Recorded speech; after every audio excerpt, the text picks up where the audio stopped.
The penthouse was silent. Manhattan was not. But Pietro De Luca didn't hear the city tonight. He heard only one thing, the ticking of the clock that told him she was late. Again. 2:47 a.m.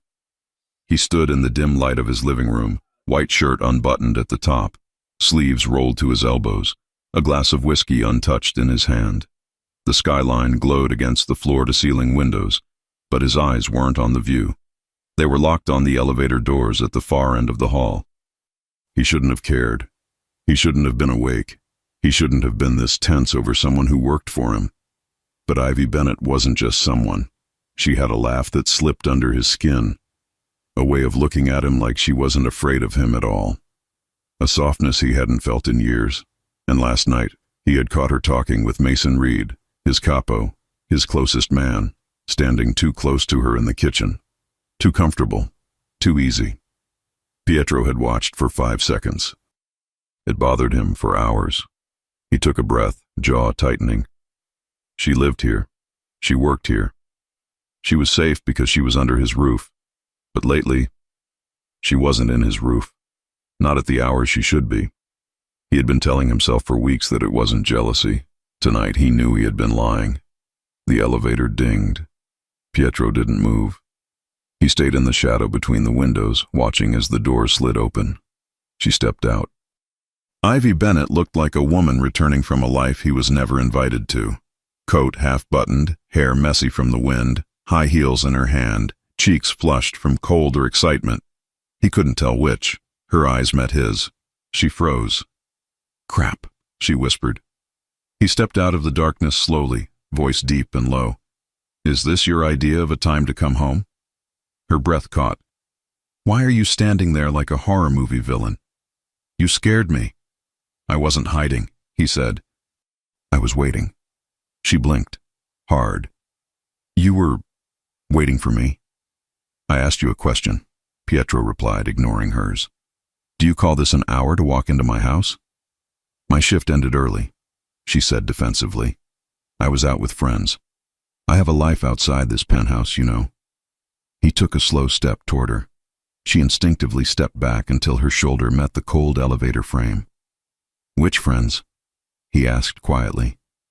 "Mason Reed." Her eyes faltered for half a second. Half a second too long. Pietro's jaw clenched. "Unbelievable. We work together sometimes." She rushed out. "He comes by the kitchen, we talk. It's called being social." "At 3 a.m.? he asked. "Barefoot?" "My feet hurt," she snapped, lifting the heels. "High heels exist, you know." "And you were dancing?" His voice dropped, sharper. "Yes, Pietro, dancing. Humans do it all the time." "Did he touch you?" She gasped. "I'm sorry, what?" "Mason," he said. "Did he put his hands on you?" "That is none of your business." "So he did." "So you're insane," she shot back. "You sign my paycheck. You don't own my nights." He stepped closer. Too close. Her breath stilled. "You live in my house," he said, "under my protection. And when you walk in at this hour, alone, exhausted, not answering your phone, yes, I care who you were with." She didn't expect that answer. Not from him. "You care," she said softly. He swallowed once. Hard. "I care about security," he corrected. "That's all." "Right." Her voice dropped. "Just your reputation." Something flickered in his eyes. Hurt, frustration, jealousy. She couldn't tell. He lifted a thumb to her lip. "You missed some lipstick," he said quietly. Her breath stopped completely. "It's mine," she whispered. "Not anyone else's." His thumb lingered 1 second too long. "Go to bed, Ivy. No more interrogation. We'll talk in the morning." "I don't want more rules." "Then stop making me worry." Her heart tumbled. "You were worried?" she whispered. He didn't answer. He didn't need to. It was written in the way he looked at her. Tired, tense, relieved now that she was in front of him. "Good night," he said softly. "Good night, Pietro," she said, letting his name linger. He inhaled sharply. She walked down the hall barefoot, the softest sound on the marble. He didn't take his eyes off her until her door closed. Only then did he exhale and press a hand to his forehead. This wasn't normal. This wasn't professional. This wasn't safe. He was jealous. He was worried. And worst of all, he was losing the one person who made this penthouse feel less empty. Ivy woke with a knot in her stomach. The memory of Pietro waiting in the dark replayed in her mind. His voice, his stare, the way he said, "You scared me." She tried not to analyze it. She failed. Downstairs, she prepared coffee with trembling hands. The elevator dinged. She froze. Pietro stepped into the kitchen wearing a crisp white shirt, sleeves rolled up, hair pushed back from a fresh shower. He looked calm. Too calm. "Morning," she said, handing him a mug. "Morning." Their fingers brushed. Both pretended not to react. Both failed miserably. "We should talk about last night," he said.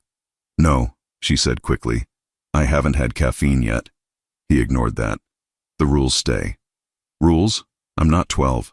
You can't come home at 3 a.m. without telling anyone. You don't own me. I'm not trying to." His eyes softened. "I'm trying to keep you safe." She swallowed hard. Before she could reply, the elevator dinged again. Mason Reed walked in like he owned the place, hair half-tied, wearing jeans and a smirk. "Morning, sunshine," he said to Ivy. Pietro's jaw flexed. "And morning to you too, boss," Mason added. "You look tense." "Leave," Pietro said. Mason bit into an apple, loudly. "No can do." "I need Ivy for a sec." "No, you don't." Mason blinked. "Whoa, possessive much?" Pietro glared. Mason leaned closer to Ivy. "So, tonight, need a ride to—" "Mason," Pietro snapped. "Outside." Mason raised his hands, amused. "Fine, fine. I'll go before you combust." He winked at Ivy and slipped out. Pietro set his mug down too hard. Ivy crossed her arms. What was that? He doesn't know his place. He was being friendly. He was being Mason. She laughed softly. "You're jealous." He looked offended. "I am not." "You kind of are." He took a slow breath, stepped toward her, eyes locked on hers. "Ivy, I didn't sleep last night." Her heartbeat jumped. "Because of you," he said quietly. "Because I didn't know where you were. Because I kept imagining the worst. Because—" He stopped. She waited. He didn't finish. Instead, he said, "Come to my office after breakfast. We're not done." "Oh, joy," she muttered. He almost smiled. Almost. She knocked. "Come in," he said. He wasn't behind his desk like usual. He was standing, hands in his pockets, tension heavy in his shoulders. "I overheard something," he said.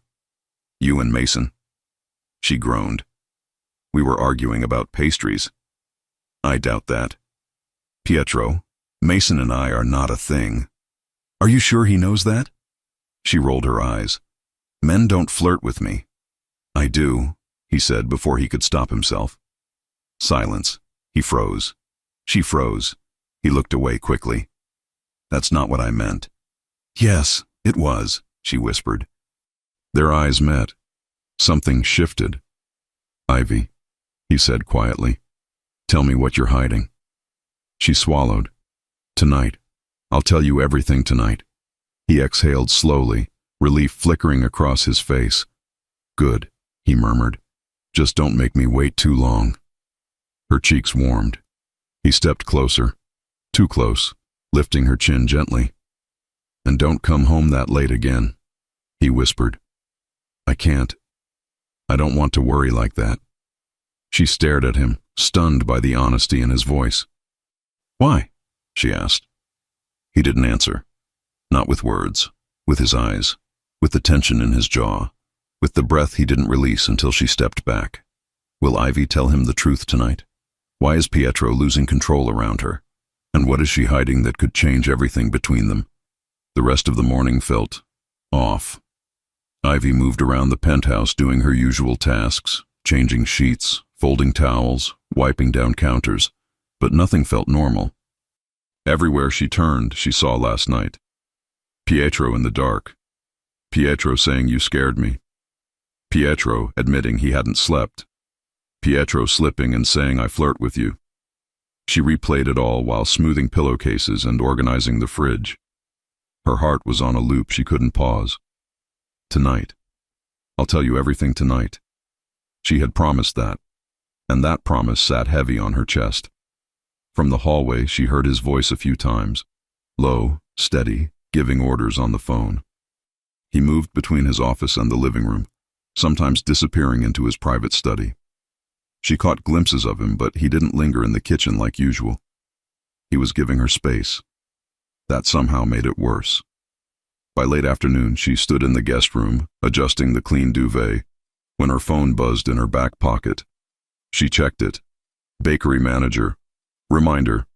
You're on for the night shift today, 6 p.m. Close. We really need you.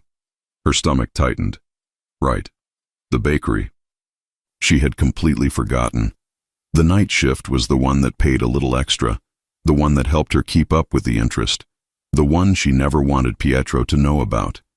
She sank onto the edge of the bed, staring at the message. If she went, she'd be out late again. Again not home. Again breaking his rules. If she didn't go, she'd fall behind, and falling behind meant late fees. Late fees meant more fear. Her phone buzzed again. Bakery manager. You're still coming, right? We're short-staffed tonight. She chewed her bottom lip. I'll tell him tomorrow, she thought, after my shift, when I have more courage. She typed back a quick yes. I'll be there and shoved the phone away like it burned. Tonight, she would work. Tomorrow, she would tell him everything. It was a terrible plan. She knew that. She did it anyway. Around 5, Ivy was in the laundry room folding fresh towels when someone leaned on the doorframe. So, Mason said, are we pretending today is normal, or are we being honest? She jumped. Do you ever walk like a normal human, or do you just appear out of nowhere like you teleported? He smirked. Only when I'm annoying people who care about my existence. She rolled her eyes. Congratulations, you've succeeded. He stepped into the room, lowering his voice. So, you and the boss? Her heart lurched. What about me and the boss? The whole building felt that tension at breakfast, he said. You could have powered Manhattan with it. Shut up, she muttered, stacking towels too aggressively. Mason watched her for a second, then tilted his head. You okay? I'm fine. That's a lie, he said casually. Want to try again? She sighed, shoulders slumping. I made a promise and I'm about to break it. To him? Yes. Mason whistled softly. Bad idea. I don't have a choice, she said. I have a shift. Bakery? He guessed. She nodded. Mason blew out a breath. You told him about it? Not yet. Ivy? I know, she groaned. Don't start. He folded his arms, leaning against the washing machine. Look, I get it. You don't want him to know you're drowning. But if you disappear tonight again, he'll be mad. She finished. He won't just be mad, Mason said. He'll be scared. And when he's scared, he gets intense. I'll leave him a note, she said, or a text, or both. Mason stared at her like she had said the dumbest thing in the world. A note, he repeated. What are you, a runaway teenager? He's not going to read a note. He's going to walk out of his office, not see you, and go straight to worst-case scenario. I'll text him, she insisted. He'll still show up at the bakery like a storm cloud, Mason said. You know that, right? She pressed a hand to her forehead. I need the money, Mason. I can't skip. He studied her for a long moment, then nodded once. I'm driving you, he said. You don't have to. I do, he replied. Because if the boss finds out you went alone, he'll yell at me, not at you. And I have a deep desire to stay alive. She couldn't help a tiny smile. He's not going to kill you. He might, Mason said, emotionally. At 5:45 p.m., Ivy stood in her small room, pulling on jeans and a black t-shirt for the bakery. She tied her hair into a low ponytail and shoved her phone into her pocket. She paused at her desk. A small notepad sat there next to a cheap pen. She picked it up. "Pietro, I have a shift tonight. I'll explain everything tomorrow." Her hand hovered, then dropped. He would hate that. He deserved more than a piece of paper. She left the notepad where it was and walked out instead. In the hallway, she glanced toward his office. The door was half closed, his voice low from inside. On a call. Focused. She considered knocking. She didn't. She slipped into the elevator with Mason instead. "Second time in 2 days," Mason said as the doors closed. "You sure about this?" "No," she admitted. "But I'm going anyway." "At least you're honest," he said. "He's going to explode, you know." "I'll deal with it tomorrow." Mason shook his head. "That's what you said yesterday." Pietro hung up his call and rubbed his temples. He should have felt relieved. Business was fine. Territory was stable. Meetings were done. Instead, he felt restless. He checked the time. 6:12 p.m. He expected a knock on his office door. He expected her head to peek in shyly. He expected her to say, "About last night," so he could finally ask the questions boiling in his chest. But the knock didn't come. The penthouse sounded too quiet, too empty. He waited 10 more minutes. Nothing. He stepped out into the hallway. "Ivy," he called. No answer. He checked the kitchen. Empty. Laundry room. Empty. Guest rooms. Empty. His chest tightened. Not again. He walked faster now, stopping outside her door. He hesitated for half a second, then knocked. No reply. He opened the door. The room was neat, bed made, little lamp off. No Ivy. His eyes found the desk. A notepad sat there. Blank. He stared at it for a long second. She almost left a note, he realized. Almost. His jaw clenched. He pulled out his phone and called her. Straight to voicemail. Again. Again. Nothing. He felt heat rise in his chest. The same tight, suffocating feeling from last night. He called Mason. The line picked up on the second ring. "Boss," Mason answered, a little too quickly. "Where is she?" Pietro asked. Silence. "Mason." Mason sighed. "She has a shift." "At this hour?" "At the bakery," Mason said. "Night shift. I drove her." Pietro closed his eyes for a second, anger and fear colliding in his chest. "She has a second job," he said slowly. "And you knew." "I wanted her to tell you herself," Mason replied. "She said she would tonight." "Tonight," Pietro repeated. And instead, she walked out again without a word. "She was scared," Mason said quietly. "Not of you, of needing you." That did something sharp inside him. "Location," Pietro said. "Now." Mason gave him the address. "Stay where you are," Pietro added. "You going there?" Mason asked. "Yes." "Boss, maybe. Breathe first. You're very burning city energy right now." Pietro hung up. He grabbed his coat, stepped into the private elevator, and hit the button for the garage. He didn't know exactly what he was going to say when he saw her. He only knew one thing. He was done watching her fight alone from a distance. The bakery was warm and bright, light spilling onto the sidewalk. Through the front window, customers moved slowly, picking pastries from glass displays and sipping coffee at small tables.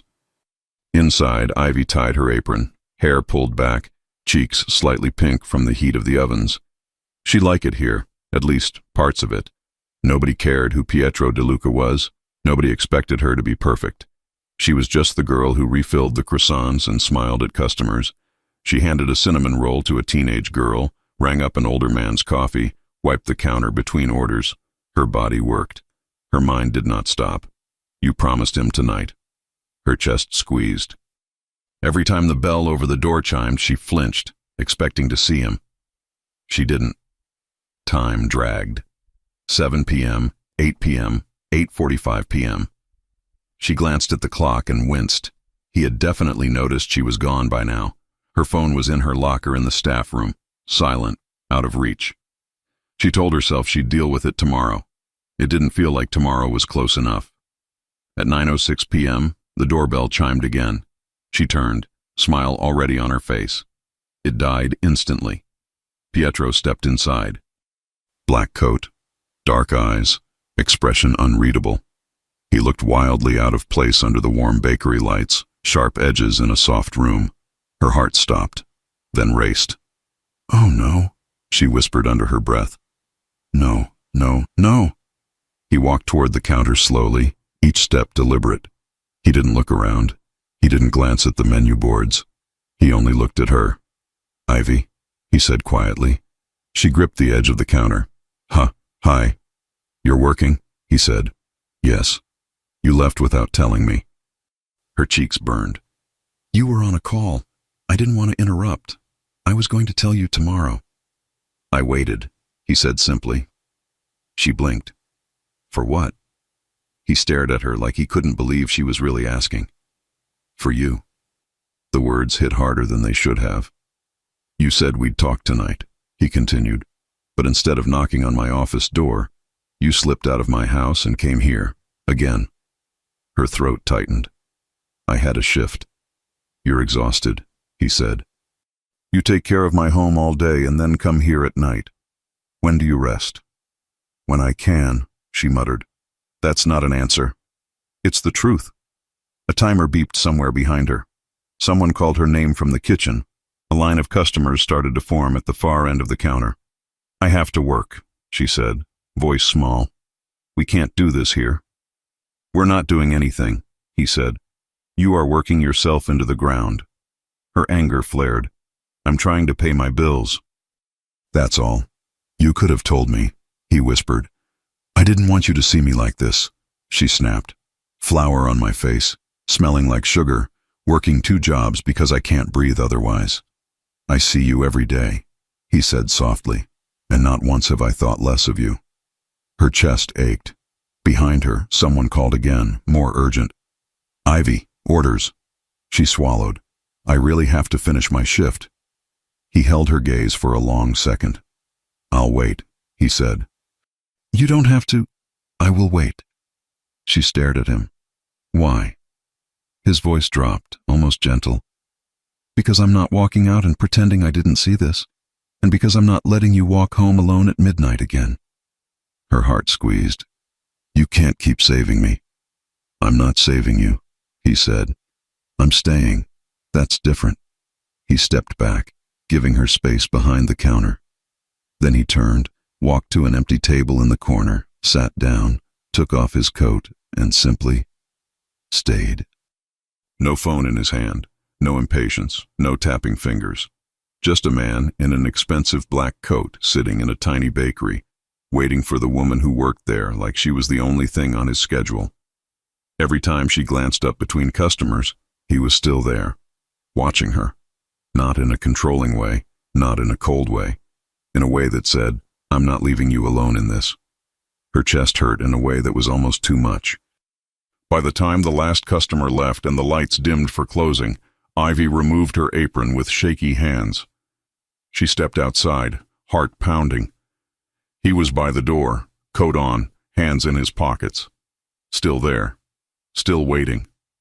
For her. And she knew with a heavy, terrifying, beautiful certainty. Tonight, she wasn't going to escape this conversation. Or him. The night air was cold when Ivy stepped outside, the bakery's lights flickering off behind her. She hugged her arms around herself, breath forming a thin fog in the air. Pietro stood under the awning, hands in his coat pockets, the soft glow of the street lamp cutting a gold line across his jaw. He wasn't angry. He wasn't calm either. He looked determined. She swallowed. "You didn't have to wait out here." "I did," he said quietly. "You knew I would." He stepped toward her slowly, giving her room to back away if she wanted. She didn't. "You promised me the truth tonight," he said. Her stomach twisted. "I know. So tell me." His voice softened. "Why are you working this hard? Why hide it from me?" She looked away. "Because it's embarrassing." "Embarrassing," Pietro repeated, taking another step. "You work 2 jobs. You take care of an entire penthouse. You come home exhausted. What part of that is embarrassing?" "All of it," she whispered. His brow tightened. "Ivy," he said, lowering his voice. Look at me." She forced herself to raise her eyes. "Nothing about you is embarrassing," he said. "Nothing." Her throat tightened. "You don't know everything." "Then tell me everything." Silence pressed between them, cold but pulsing with something warm underneath. "Pietro," she said, voice barely above a whisper. "My life. Before the penthouse, it wasn't easy." His jaw flexed. "What happened?" She shook her head. "Not what. Just bills, mistakes. One emergency after another. I fell behind, then more behind. And I've been clawing my way back ever since." He stared at her like he was assembling puzzle pieces. "The debt," he said. Her chest constricted. "It was small at first. Then the interest grew, and then I was stuck. If I miss even one payment." She trailed off. "It scares me."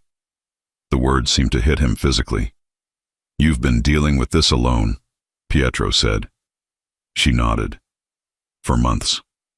She nodded again. He closed his eyes briefly, as if steadying himself. "Why didn't you tell me?" he asked quietly. "Because you're my boss," she said. "Because you're Pietro De Luca. Because you have real problems, not whatever this is. I didn't want you to think I was weak or irresponsible or that I needed saving." He took a slow step toward her. "You are not weak," he said, "and you don't need saving. But you shouldn't drown alone." Her eyes filled instantly. "There are things you don't understand," she whispered. "I'm scared if I let someone help, everything will fall apart." Pietro's voice dropped. "Nothing is going to fall apart." "How do you know?" she whispered. "Because I won't let it." Her breath trembled. "And what happens when you get tired?" she asked. "When helping me becomes inconvenient? When I'm no longer your responsibility?" He moved closer, so close she could feel the warmth of his breath. "You're not my responsibility," he said softly. "You're someone He stopped himself. Too raw. Too soon. Ivy stepped back a little, overwhelmed. "Pietro, this isn't your problem." He followed her, just one step. "It became my problem the moment I realized I hadn't slept because of you." Her chest tightened painfully. He reached out, hesitating just long enough for her to pull away. She didn't. His fingers brushed her cheek. "I care about you," he said, voice low. "More than I should." Her breath hitched. "I don't want you to be afraid," he added. "Not of debt, not of long nights, not of walking home alone, not of anything." She looked down. "You can't fix everything for me." "I'm not trying to fix everything," he said, thumb stroking her skin gently. "I'm trying to understand. Let me understand." Her lips parted. He dropped his hand only so he could take hers instead, slowly, giving her every chance to pull away. She didn't. Their fingers intertwined, warm against the cold night. "Tell me the rest," he said. "All of it." And she did. Not loudly, not dramatically. Just honestly. She told him about the hospital bill that started the spiral, the overdue rent, the high-interest loan she took because she had no choice, the second job she picked up to stay afloat, the exhaustion, the fear, the humiliation, the feeling of never being enough. He didn't interrupt once.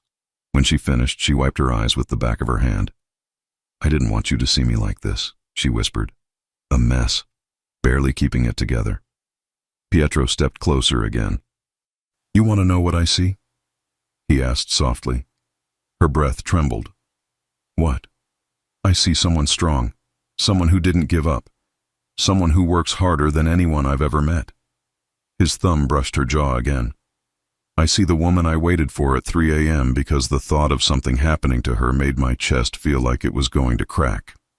She inhaled sharply. He was too close, too warm, too honest. "Let me help you," he said. "I don't want charity."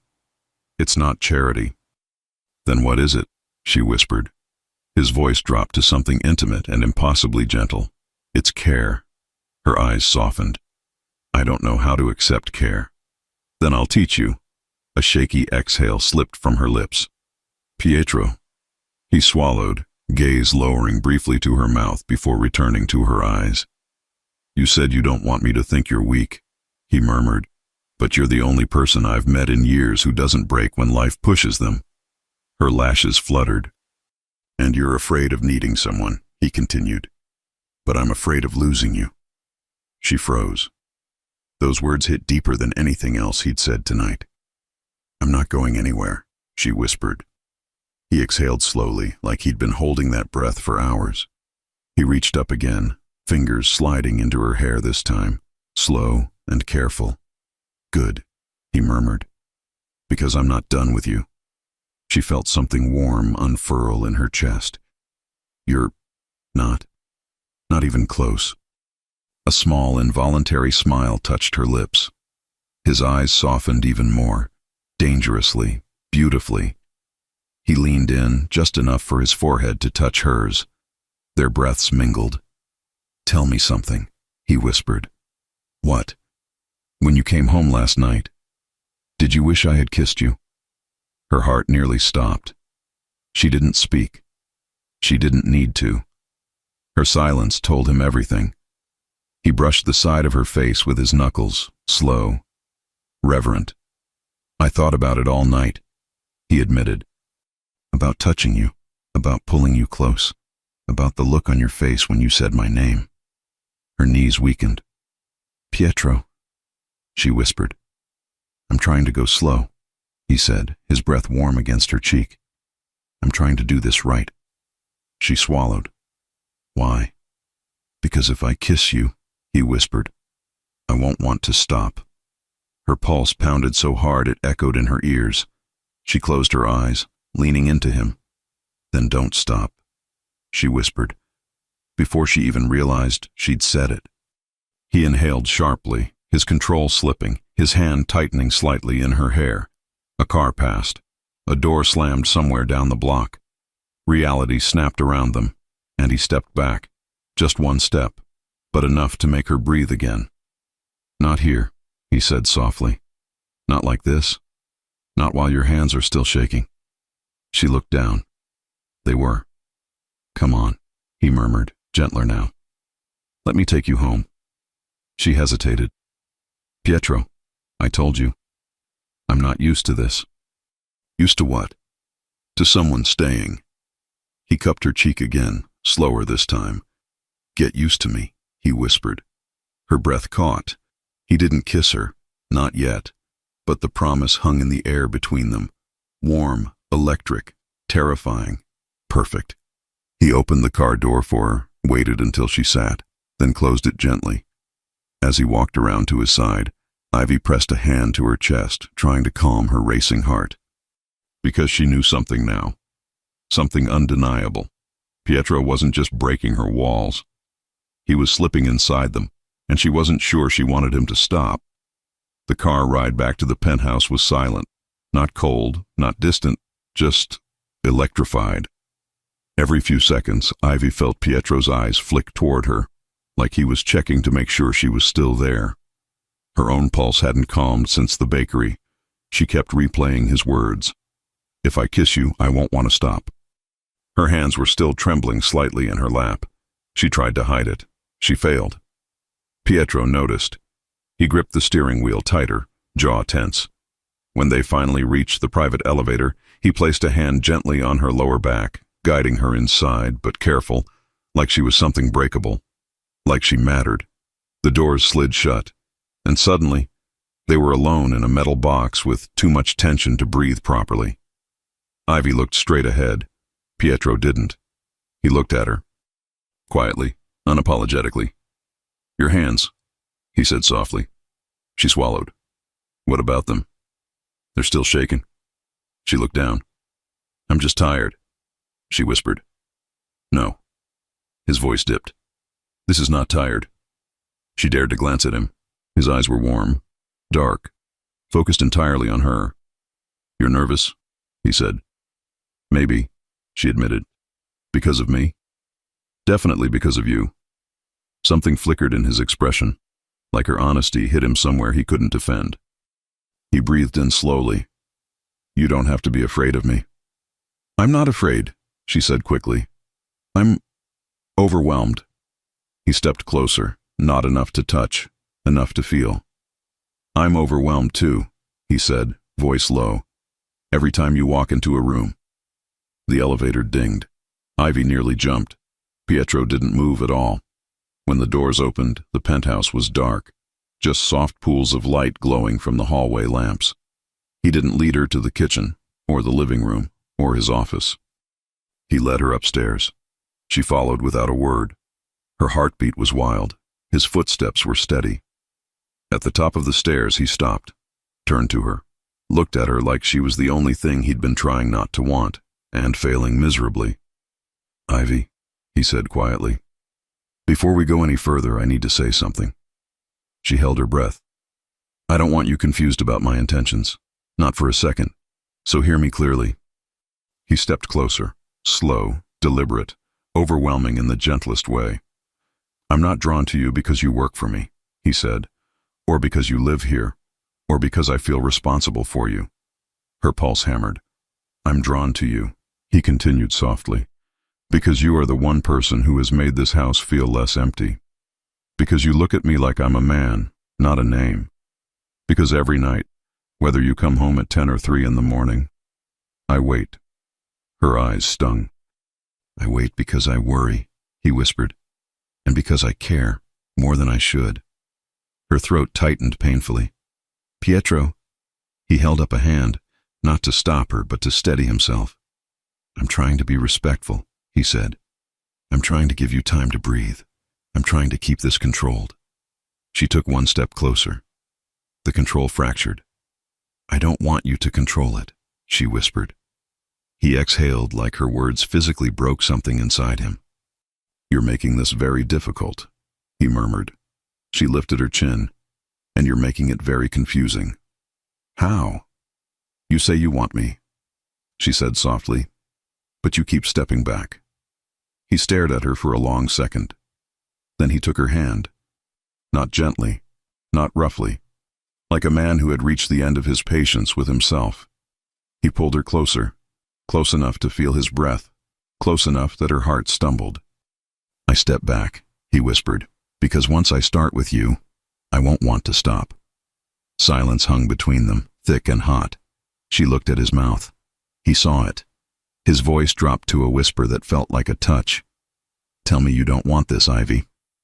She didn't answer. He leaned closer.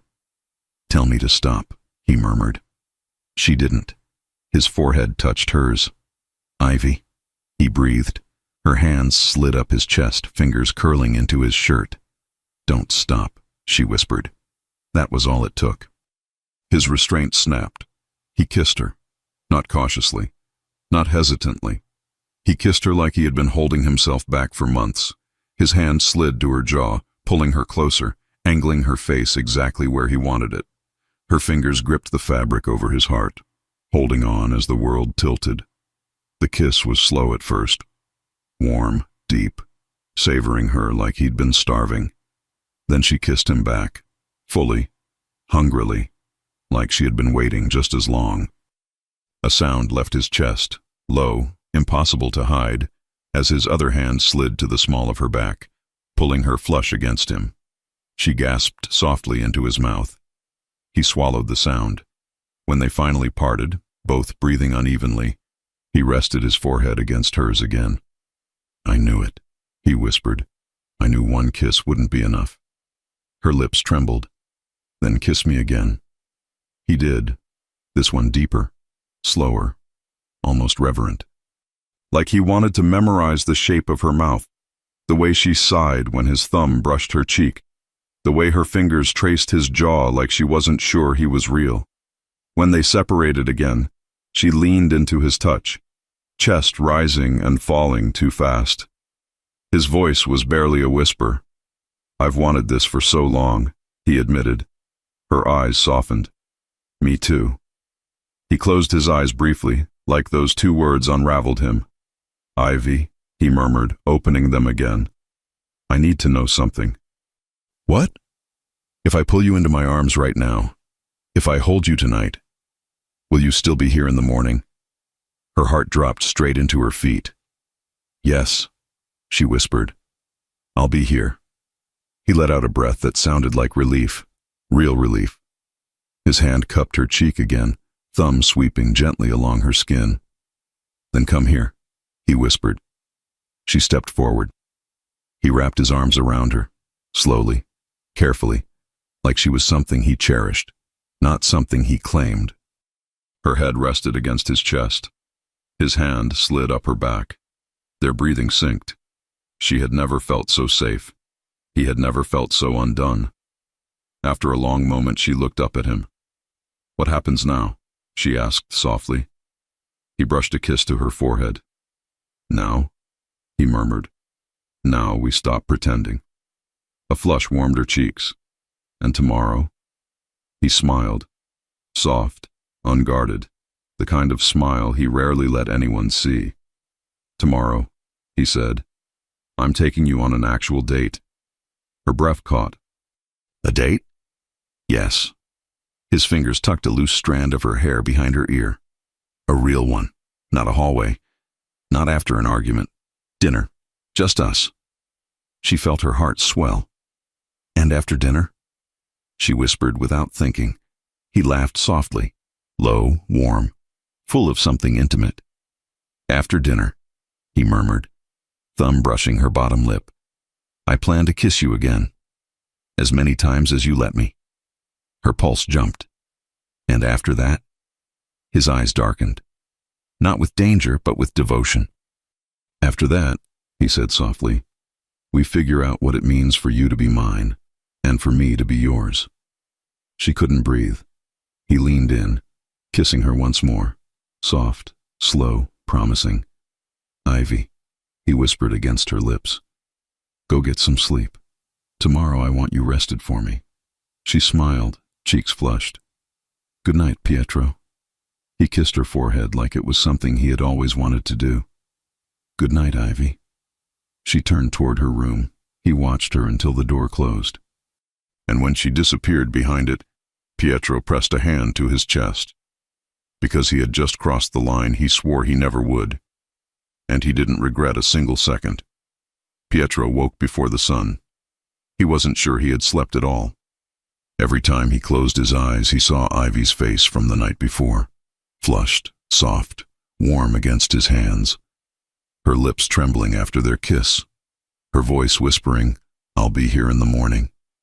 He had replayed that moment at least 100 times. So when the first streak of daylight touched the skyline, Pietro was already in his office, staring at a blank notepad like it held the secrets of the universe. He never planned dates. He didn't date, period. Women came and went in his world, never close, never meaningful, never reaching the place Ivy had gotten to without even trying. And now he was supposed to plan a night for her, a night that meant something, a night that wouldn't scare her, a night that wouldn't overwhelm her. A night that told her quietly, you matter to me. He rubbed a hand over his jaw. This was harder than negotiating territory. A knock sounded at the door. Come in, he said without looking up. Mason slid inside, chewing gum, eyebrows already raised like he knew exactly what mental disaster he had walked into. Well, Mason said, eyeing the notepad, that's the most stressed piece of paper I've ever seen. Pietro glared. Go away. No can do. Mason plopped down in the chair across from him. I was told to report any suspicious behavior from you, and sitting alone at 7 a.m., staring at paper. Sus. Pietro sighed. I'm planning something. Planning what? Mason asked. Then his eyes widened dramatically. No, you're not. Boss, are you? Planning a date? Pietro's silence answered for him. Mason nearly fell out of the chair. This is history. This is a world event. This is... Wait, does Ivy know? She agreed, Pietro said, trying and failing to sound casual. We're going tonight. Tonight? Mason slapped his knee. We're skipping straight to the finale. There is no finale, Pietro muttered, though even he didn't believe that. Oh, if there's no finale, Mason said, then I'm not your capo. I'm your wedding planner. Pietro groaned. Mason. Boss, listen. Mason leaned forward, serious for once. You like her? Pietro didn't respond. You really like her, Mason repeated. Which means you can't just drag her to some five-star place with 1,000 forks she won't know how to hold. I wasn't planning to, Pietro said. Good, because she'd panic and you'd panic and then she'd cry and then you'd kill everyone in the restaurant. Pietro stared at him. Why are you like this? Mason shrugged. Gift from above. Pietro's lips twitched. Barely. I want it to feel safe, comfortable, something she'll enjoy. See? Mason said proudly. That right there is boyfriend behavior. Pietro froze. I'm not.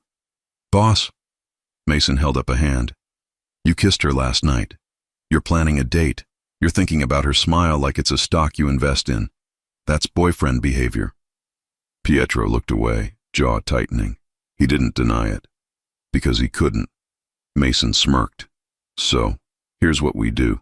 First, not too fancy. Second, somewhere quiet. Third, you gotta make her laugh at least once. She laughs all the time, Pietro muttered. Just not with me. That's because you walk around like a Greek statue that learned to speak, Mason said. Relax. Tell her something real. Women love that. Pietro didn't trust Mason's relationship advice at all, but he trusted that Ivy deserved the best version of him he could offer. He straightened. I'll handle it. Damn right you will, Mason said, standing. Just don't mess it up. She's not like the others. Pietro didn't need to be told. He already knew. Ivy woke late, later than usual. It was the first morning in months she wasn't dragging herself out of bed for a double shift. Her body felt lighter, her mind still racing. She touched her lips unconsciously. She could still feel him, the warmth, the gentleness, the restraint he tried so hard to keep and completely lost when she asked him not to. She hid her face in her pillow and groaned. She was in deep trouble, not the bad kind. The kind that makes your stomach flutter and your chest feel too full. When she finally left her room, she half expected to see Pietro pacing in the hallway, ready to lecture her about last night. Instead, she found a note on the counter. Good morning. Rest today. I'll be back in the afternoon. P. Her heart skipped. It wasn't just the message. It was the fact that he had written it. Him. The man who never left notes for anyone. She brushed the paper with her fingers, smiling like an idiot. Today was their date, their first real date, and she had no idea how to prepare. Ivy spent the entire afternoon cleaning a kitchen that was already spotless. She rearranged cabinets, she alphabetized spices, she polished the silverware, she refolded towels. She was spiraling. At one point, she caught her reflection in the oven door and hissed, "Get a grip, it's just a date." But it wasn't. It wasn't just anything. It was Pietro. Meanwhile, upstairs in his private suite, Pietro was going through something equally ridiculous. Standing in front of his closet like a man choosing armor. Black shirt, too intense. White shirt, too formal. Sweater, too casual. Suit, too, I might be negotiating a deal over your dessert. He finally settled on a deep charcoal button-up, sleeves rolled to the elbows and dark slacks that were fitted but not too sharp. He studied himself in the mirror. Don't look terrifying, he muttered. He failed. He tried again, still failed. He ran a hand through his hair. This shouldn't be this hard. A voice came from the doorway. Looking good, boss? Pietro turned. Mason leaned on the frame, biting back a grin. You're here early, Pietro said. I'm here to make sure you don't self-destruct before you see her. I am not. Oh, you are, Mason said. But it's adorable. You're like a Doberman trying to impress a bunny. Pietro glared, but it lacked fire. Mason laughed. Relax. You've got this. Just talk to her like last night. Except maybe don't say the part where you almost lost your mind waiting for her. That's second date material. Pietro pinched the bridge of his nose. I hate you. No, you don't. Now go. At 7 p.m., Ivy waited at the bottom of the staircase in a soft navy dress, simple, elegant, flowing just enough to sway when she breathed. Pietro descended slowly, stopping halfway when he saw her. His breath caught. She blushed. "Is it too much?" "It's perfect," he said quietly, so quietly it felt intimate. He offered his hand. She took it. They rode the elevator down together, fingers intertwined, both pretending not to stare at the other too much. Outside, a black car waited. Nothing flashy, nothing intimidating. Inside, the drive was quiet, comfortable this time, warm with unsaid things. When they arrived, Ivy blinked. It wasn't a fancy restaurant. It wasn't a rooftop bar. It was a small Italian courtyard restaurant tucked between two buildings, lit with string lights, tables covered in white linen, soft music drifting in the air. "I didn't know places like this still existed," she whispered. "I asked around," he said. "Mason suggested it." She laughed. Of course he did. They sat. Their shoulders brushed lightly. She felt electricity. Pietro was different here, softer, more open, and Ivy was different too, braver. They ordered simple dishes. They ate slowly.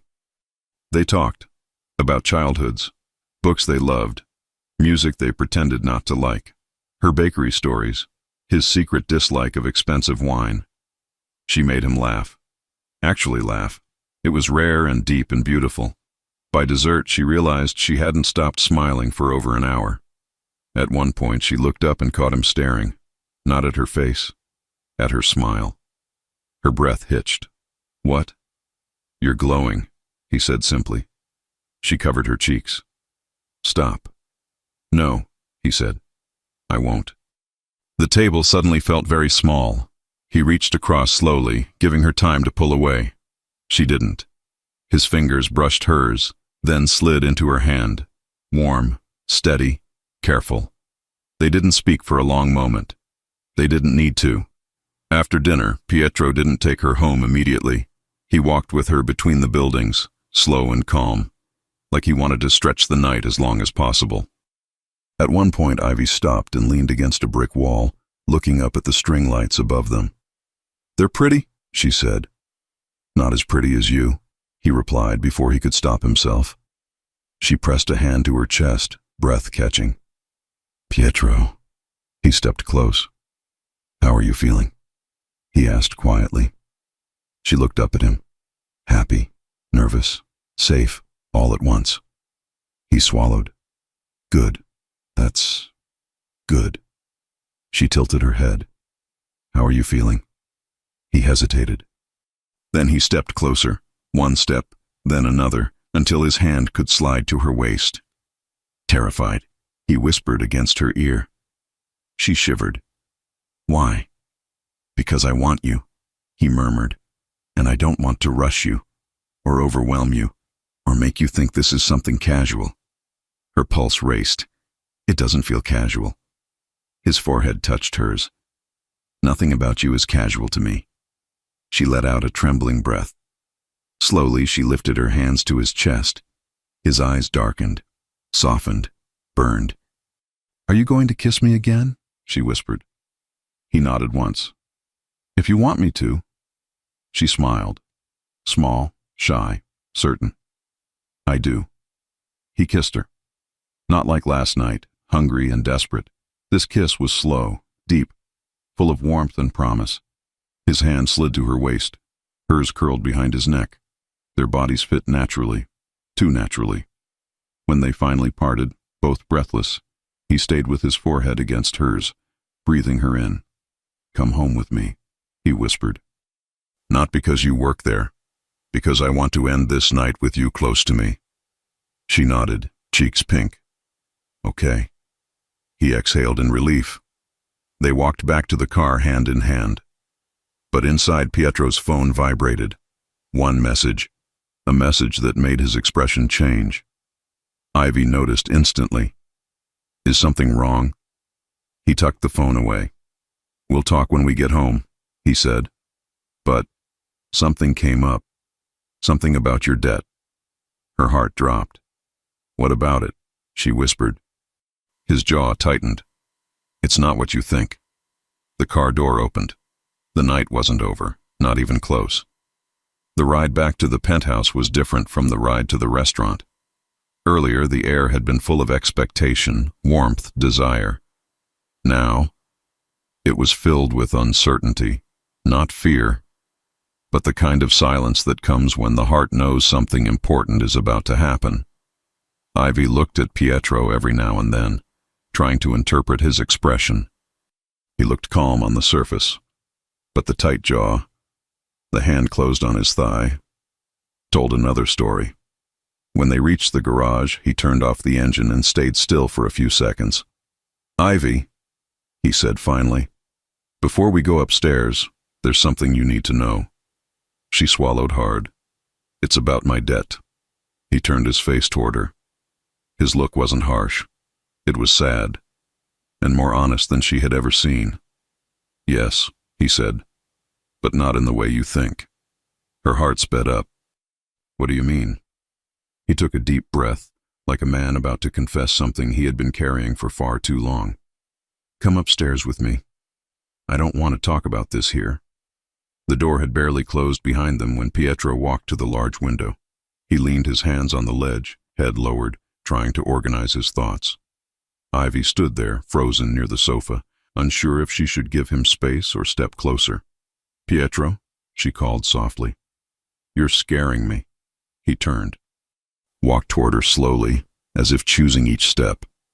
"I need you to believe me," he said. "Before I say anything." She took a breath. "I believe you." He studied her for a second, as if making sure she meant it, and then, "Your debt wasn't safe. It wasn't just high interest. It was dangerous." She frowned. "Dangerous how?" "Dangerous enough that someone could take advantage of you if you missed a payment. Dangerous enough that you would never get out of it alone." She dropped her bag on the sofa. "You knew?" "I found out," he said. "I looked into it days ago. I needed to know what was hurting you so much." Her stomach twisted. "Why didn't you tell me before?" "Because I wanted to hear it from you," he said. "I wanted you to trust me enough to let me in." She ran her hand over her face, breathing deeply. "Pietro, I didn't want to be a burden." He stepped toward her instantly. "You have never been a burden." She blinked, eyes stinging. He continued, "What I'm going to tell you now might make you angry, but I'd rather have your anger than see you suffering." Her heart stopped. His chest rose and fell faster. Pietro wasn't a man who feared consequences, but now he looked like a man afraid of losing something precious. "Ivy," he said, voice low, "I paid off your debt." Silence. The world seemed to hold its breath. Ivy blinked. Once, twice. "You, what?" "I paid it," he repeated. "Every cent." She stepped back, as if needing space to process it. "Without asking me?" she whispered. "Yes," he answered, firm. "Because you were tired, exhausted, hurting. Because it was destroying you. Because you were killing yourself trying to survive." She brought her hand to her mouth. "Pietro, why?" He took a heavy breath, the kind filled with emotion he rarely allowed himself to show. "Because I care," he said. "Because you were fighting alone against something I could fix in a day. Because watching you come home late, exhausted, scared, it destroyed me too." She felt her eyes fill with hot tears. "But I should have done it alone," she said, voice trembling. "I needed to prove to myself that I was strong." Pietro stepped closer, touching her arm softly. "You are strong, stronger than most. But no one should fight a whole war without help." She shook her head. "This isn't fair. You had no obligation." "I know," he said, "but I did it because I wanted to." "So now I owe you something?" she asked, vulnerable. "You don't owe me anything." His answer was instant, firm, absolute. Her eyes burned even more. He continued, voice softer than she had ever heard. "I didn't do it as your boss. I didn't do it out of pity. I did it because watching you suffer hurts me." A deep silence. "And because I care about you. More than I should." She took a shaky breath, trying not to fall apart. I don't know how to react, she confessed, voice breaking. Then don't react now, he said, touching her face. Just listen.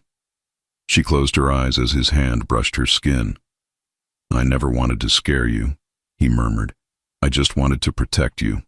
And when I realized you were carrying all this alone, something in me broke. The tears finally fell. He wiped one away with his thumb. Ivy, he said softly, you're not alone anymore. She opened her eyes, and in that moment, that exact second, her emotional balance gave out. I'm scared, she whispered, not of the debt, but of feeling something this strong for you, of depending on you, of getting hurt. Pietro leaned in, not kissing her, just breathing the same air. I'm scared too, he said, scared of going too fast, scared of doing this wrong, scared of losing you before I even have you. The confession hit both of them at the same time. She pressed her forehead to his. He closed his eyes like that small touch was everything he had ever wanted. Pietro, she whispered, why are you doing this to me? He smiled, a small, vulnerable, beautiful smile. Because I fell in love with you, Ivy. The world stopped. She gasped, breath trembling. You fell in love. He opened his eyes. I'm trying not to scare you by saying it too soon, but it's the truth. She touched his face gently, like something precious. I feel something too, she said, voice soft as a secret. Something big, something I don't know how to handle. He placed her hand over his heart. Then handle it with me, he said. Handle us, slowly, in your way. She smiled through her tears. He leaned in closer. Closer. She closed her eyes, waiting for the kiss, but he didn't kiss her. He pressed his lips to her tear-wet cheek, a soft, respectful, loving kiss. Ivy, he murmured, tonight I don't want to confuse you. I just want you to know I'm here, for everything, through everything. She let out a tiny sob, of emotion, not sadness, and pressed herself against his chest. He wrapped his arms around her instantly, holding her tight, safe, protected. They stayed like that for a long time. No rush, no fear, no more secrets. Until she whispered against him, and now, what happens? He smiled into her hair. Now, he said, we learn how to be an us. She closed her eyes, letting those words settle into her heart. For the first time in years, she felt light. But as he held her, something in his expression shifted. He was thinking about something he hadn't told her, something important, something she needed to know before the final chapter. But not tonight. Not while she trembled in his arms. While they held each other, Pietro closed his eyes, because tomorrow he would have to tell her the whole truth. Not just how he paid the debt, but who tried to buy it before he did, and why. And that could change both their lives. Forever.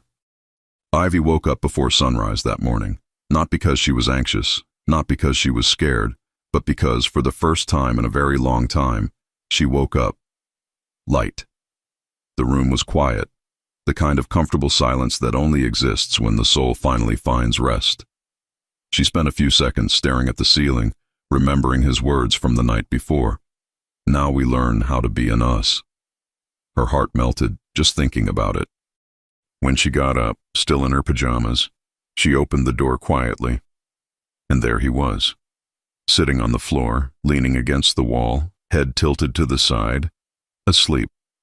He had fallen asleep right there, waiting for her. Ivy covered her mouth with her hand, too emotional to speak. He opened his eyes slowly, blinking with that beautiful mix of sleepiness and surprise. You came, he murmured, voice low, deep, irresistibly rough. You slept here? She whispered.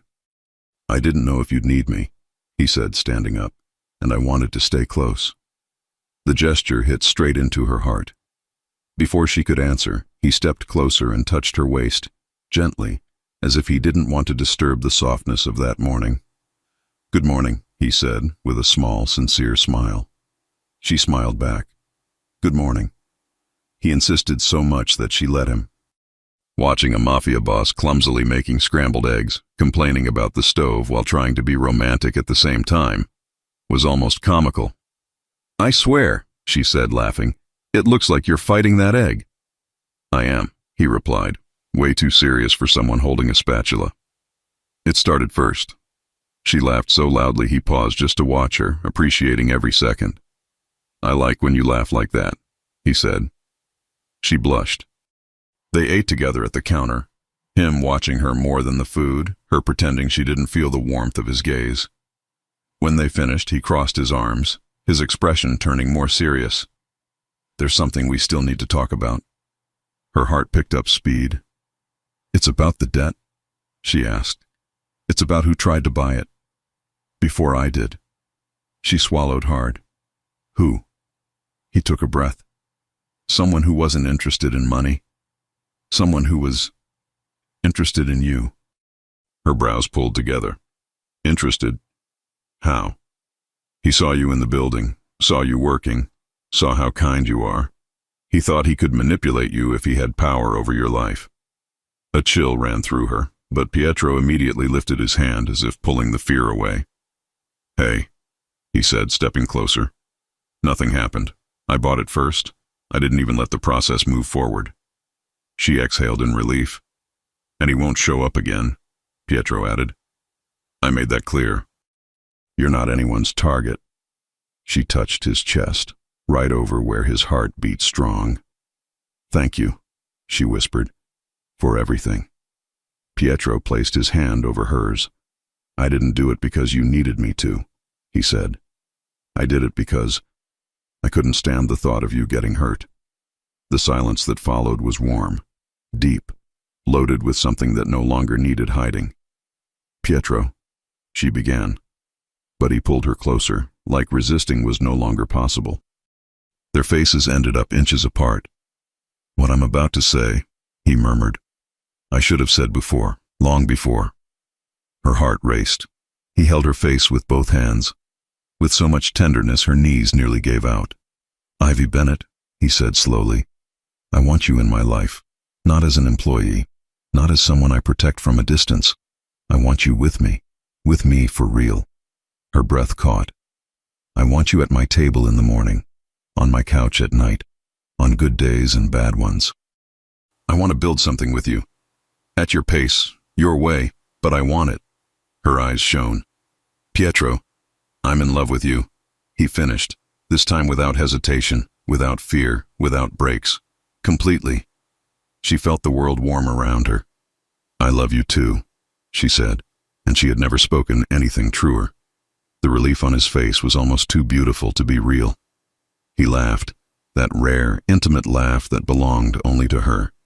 Then he pulled her into a kiss. A kiss full of everything they had held back for too long.